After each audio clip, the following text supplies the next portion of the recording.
ഞാൻ പാലായിൽ ചെറുപ്പങ്കൽ ഇടവകയിൽ നിന്ന് വരുന്നു. ഞാൻ ആദ്യമായിട്ട് ഉടമ്പടി എടുക്കുന്നത് 2019 ജൂൺ 30 ഞാൻ കുവൈറ്റിൽ ജോലി ചെയ്യുന്നൊരു നേഴ്സായിരുന്നു. ഇപ്പോൾ ഞാൻ ജോലി ചെയ്യുന്നില്ല, ഞാൻ റിസൈൻ ചെയ്തിട്ട് വന്നിട്ട് 3 മാസമായി.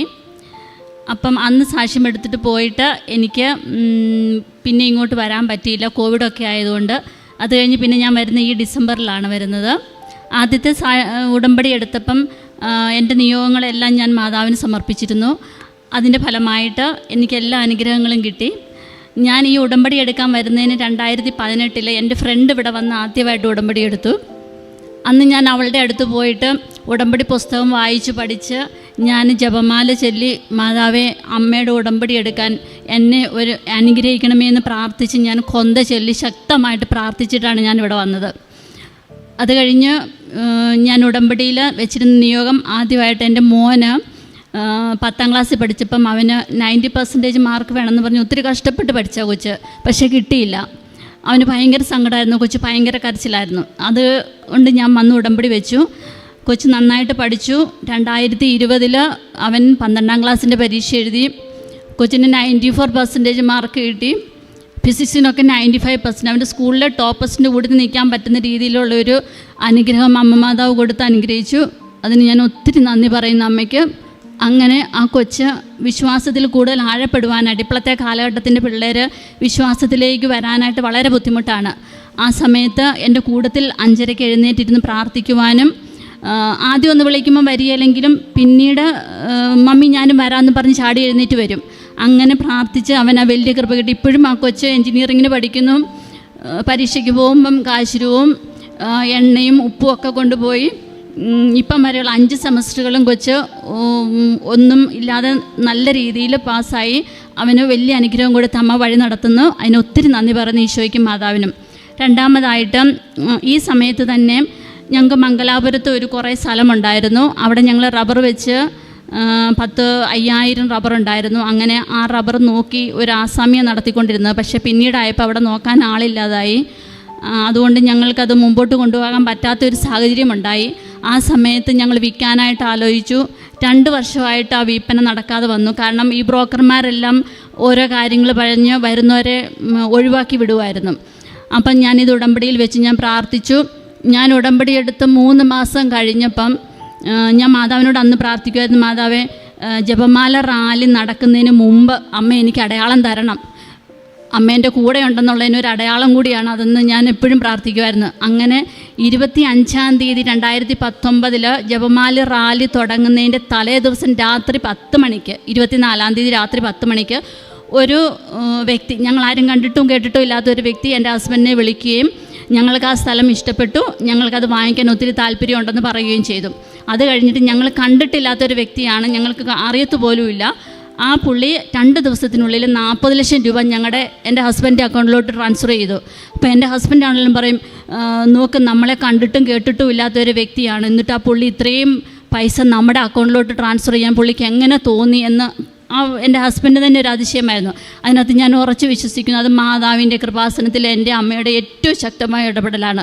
അത് കഴിഞ്ഞ് കോവിഡ് വന്നു, സ്ഥലങ്ങൾ വിൽക്കാൻ പറ്റാതെ വന്നു, ഒത്തിരി പ്രതിസന്ധികളുണ്ടായൊരു കാലഘട്ടമുണ്ട്. ആ കാലഘട്ടത്തിൽ നിന്ന് മാതാവ് എന്നെ ഒഴിവാക്കി തന്നു.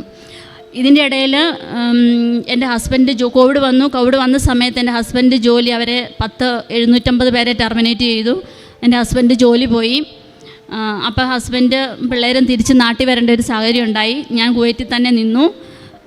അത് കഴിഞ്ഞിട്ട് ഇനി ജോലിക്ക് പോകുന്നില്ല എന്നുള്ളൊരു തീരുമാനത്തിലാണ് നിന്നുകൊണ്ടിരുന്നത്. എൻ്റെ ഹസ്ബൻഡ് കുവൈറ്റ് എയർവേസിൽ ഫ്ലൈറ്റിലാണ് ജോലി ചെയ്തുകൊണ്ടിരുന്നത്.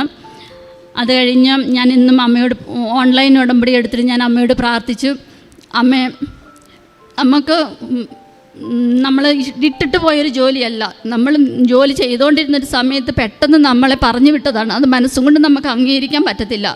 അതുകൊണ്ട് അമ്മ എൻ്റെ ഹസ്ബൻഡിന് തിരിച്ചാ ജോലിക്ക് കയറി ആ യൂണിഫോം ഒന്നും കൂടെ ഇട്ട് അമ്മ അങ്ങനെ എനിക്ക് കാണാനൊരു കൃപ തരണമെന്ന് ഞാൻ പ്രാർത്ഥിക്കുമായിരുന്നു. അങ്ങനെ പ്രാർത്ഥിച്ചു. 1.5 വർഷം കഴിഞ്ഞപ്പം അവർ റീജോയിൻ ചെയ്യാനായിട്ട് പുള്ളീനെ തിരിച്ച് വിളിച്ചു. 5 പൈസ പോലും മുടക്കില്ലാതെ എനിക്ക് അന്നേരം അവർ പറഞ്ഞു, ആദ്യം ആൾ കുവൈറ്റിൽ വരണം, എന്നാൽ മാത്രമേ ജോയിൻ ചെയ്യാൻ പറ്റത്തുള്ളൂ. ആ കാലഘട്ടത്തിൽ ഞങ്ങൾ നേഴ്സുമാർക്ക് പെണ്ണുങ്ങൾക്ക് ഒരിക്കലും അവിടെ ഫാമിലി വിസ അനുവദിക്കത്തില്ലാത്തൊരു കാലഘട്ടമാണ്. ഈ കോവിഡ് കഴിഞ്ഞപ്പം ഒരു കുറച്ച് നാളത്തേന് വൈഫ്മാർക്ക് ഫാമിലീനെ കൊണ്ടുവരാനുള്ള ഒരു ഓതറേഷൻ തന്നവിടെ. അങ്ങനെ ഇരിക്കുന്ന സമയത്ത് വെറും 3 KD രൂപ ചിലവിൽ എനിക്ക് എൻ്റെ ഹസ്ബൻഡിന് വേണ്ടിയിട്ട് ഞാൻ സ്പോൺസർഷിപ്പായിട്ട് എൻ്റെ ഹസ്ബൻഡ്, അത് GCC കൺട്രിയിൽ ഒരിക്കലും ഞങ്ങളുടെ അവിടെ ഇല്ലാത്തൊരു കാര്യമാണ്.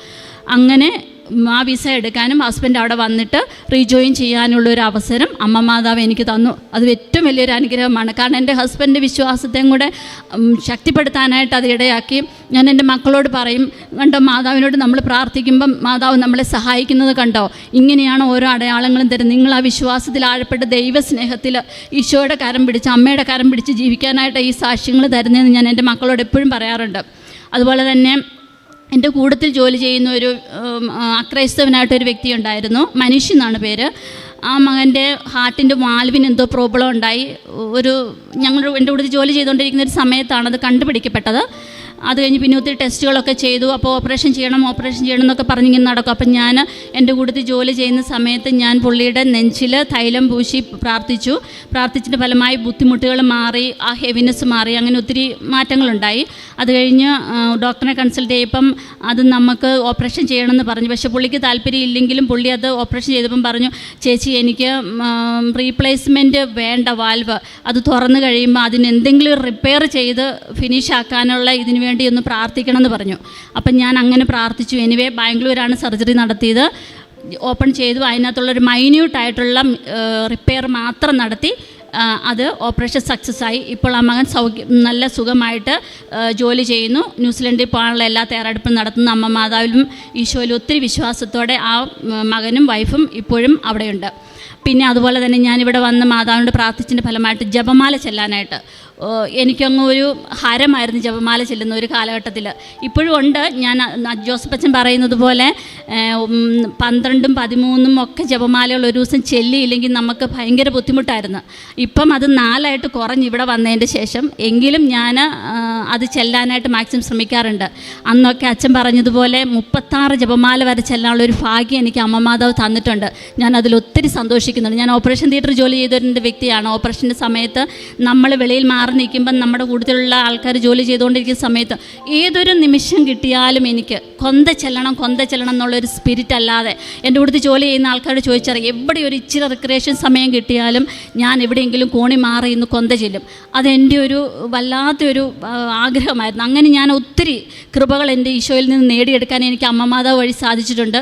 മറ്റുള്ളവർക്ക് വേണ്ടി മധ്യസ്ഥം വഹിച്ച് പ്രാർത്ഥിക്കാനായിട്ടുള്ളൊരു വലിയ കൃപ അമ്മ മാതാവ് എനിക്ക് തന്നു. അതുപോലെ രോഗികളായിട്ടുള്ള ആൾക്കാരെ പോയി കാണാനും അവർക്ക് വേണ്ട സഹായം ചെയ്തു കൊടുക്കാനും അവർക്ക് വേണ്ടി പ്രാർത്ഥിക്കുവാനും ദൈവം ഒത്തിരി എന്നെ സഹായിച്ചു. അതിനെല്ലാം കാരണം എൻ്റെ കൃപാസനത്തിലെ അമ്മ മാതാവാണെന്ന് ഞാൻ ഉറച്ചു വിശ്വസിക്കുന്നു. അതുപോലെ തന്നെ എനിക്ക് വേറൊരു അനുഗ്രഹം കിട്ടിയത്, ഞാൻ എല്ലാ ദിവസവും ദിവ്യബലി അർപ്പിക്കാൻ പോകാനായിട്ട് എനിക്ക് പറ്റും. ഞാൻ അവിടെ ആയിരുന്നപ്പോൾ ഞാൻ വണ്ടി ഓടിക്കുന്ന ഒരു വ്യക്തിയാണ്. എനിക്ക് സൈക്കിൾ ഓടിക്കാൻ പോലും അറിയത്തില്ല, എങ്കിലും ഞാനവിടെ വണ്ടി ഓടിക്കുന്നുണ്ടായിരുന്നു. അതുകൊണ്ട് എല്ലാ ദിവസവും ഞാൻ പള്ളിയിൽ പോകാനുള്ളൊരു കൃപ തരും. ഇവിടെയാണെങ്കിൽ ഇപ്പം വന്നതിന് ശേഷം ഒരു ദിവസം പോലും ദിവ്യബലി മുടക്കാൻ, അച്ഛൻ പറയുന്നത് പോലെ ദിവ്യബലിയിൽ രാവിലെ അണയാനായിട്ടുള്ള വലിയൊരു കൃപ പരിശുദ്ധ അമ്മ എനിക്ക് തന്നിട്ടുണ്ട്. ഞാൻ ഇനി കുറേ നിയോഗങ്ങളുണ്ട്. ആ നിയമങ്ങളെല്ലാം അമ്മയുടെ കൈ കൊടുത്തിട്ടുണ്ട്. അമ്മ എനിക്കത് സാധിച്ചു തരുമെന്ന് ഞാൻ ഉറച്ച് വിശ്വസിക്കുന്നു. ഇതുപോലെ തന്നെ കഴിഞ്ഞ മാസം ഞാൻ എൻ്റെ മക്കളെയും കൂട്ടിക്കൊണ്ട് ഇവിടെ വന്ന് ഇതുപോലെ ഒരു വൈകുന്നേരം 4 മണിയായപ്പം പത്രം വാങ്ങിക്കാൻ വന്നതാണ്. ഞാൻ അവിടെ കയറുമ്പം തൊട്ട് എനിക്ക് ഭയങ്കരമായിട്ട് മുല്ലപ്പൂവിൻ്റെ മണമാണ്. ആദ്യം ഞാൻ ഓർത്ത് ഇവിടെ എവിടെയെങ്കിലും മുല്ലപ്പൂ ഇട്ടിട്ടുണ്ടായിരിക്കുന്നു ഓർത്ത്. അത് കഴിഞ്ഞ് പിന്നെ എനിക്ക് ബോധമൊന്നും പോകുന്നില്ല. ഞാനിവിടെ കയറി വന്ന് ഇവിടെ ഇരിക്കുമ്പോഴും മണം, എങ്ങോട്ട് ഇറങ്ങുമ്പോഴും മണം, ഭയങ്കര മണമാണ്. അപ്പം പിന്നീട് അന്നേരം ഓർത്ത് സാക്ഷ്യം പറയുന്ന ഓരോരുത്തരും പറയുന്ന കേട്ടിലുണ്ടല്ലോ, ഞാനിവിടെ വന്നു കഴിഞ്ഞപ്പോൾ എനിക്ക് ഭയങ്കരമായിട്ട് മുല്ലപ്പൂവിൻ്റെ മണം ഉണ്ടായി. മാതാവിൻ്റെ സാക്ഷ്യം അന്നേരം എനിക്ക് മനസ്സിൽ തട്ടി, അമ്മ ഇവിടെ ഉണ്ട്, അതല്ലേ ഇത്രയും ഇത് കൂട്ട് ശക്തമായിട്ടുള്ള മുല്ലപ്പൂവിൻ്റെ മണം ഉണ്ടാകുന്ന. അതൊരു വലിയൊരു അനുഭവമായിരുന്നു. ഞാൻ വീട്ടിൽ പോയി നിന്നിട്ട് അത് ഓർത്തിട്ട് എനിക്ക് ഒത്തിരി സന്തോഷം തോന്നി. അമ്മയുടെ കൂട്ടത്തിൽ അമ്മയുടെ അടുത്ത് നിൽക്കാനുള്ള ആ വലിയ കൃപ കിട്ടിയതിനെ ഓർത്ത് ഇത്രയും വലിയ അനുഗ്രഹം തന്ന കൃപാസനത്തിലെ അമ്മ മാതാവിനും എൻ്റെ ഈശോയ്ക്കും ഒത്തിരി നന്ദി പറഞ്ഞുകൊണ്ട് നിർത്തുന്നു.